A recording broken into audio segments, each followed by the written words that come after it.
ошондук экен. Сизге рахмат.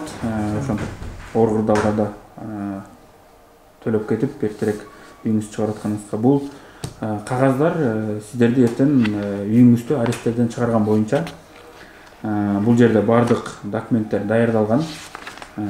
Бул сизге тиешелүү. Эртең сокуктун нотариусуна могу иш кагыздарды берсеңиздер, сиздерге печать кылып аресттен чыгаруу боюнча кагаз берилет.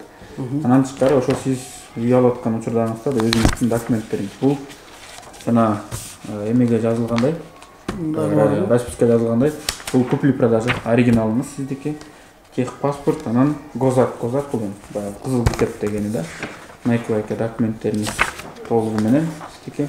Эртең сокуктун госрегистрине оригинал паспорттарыңыз менен могу иш кагаздарды алып эле барып аресттен чечип аласыздар. Ошол байке чоң рахмат сиздерге. Макул, сиздерге да рахмат. Так, Сейиттан кызы Мунара эже үй алган экен.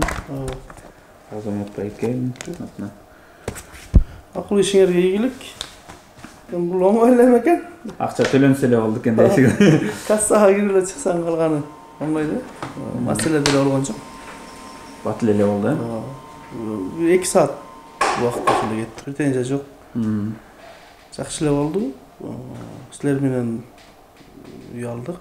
Кайра төлөп бат эле төлөгөн дагы мындай ыңгайлуу болуп калды. Анан шартка жараша эрте төлөп бүтүрүш керек болду. Эми 10 жыл күтүп жүрө бербей. Шартым келди, төлөп алып кетип атам.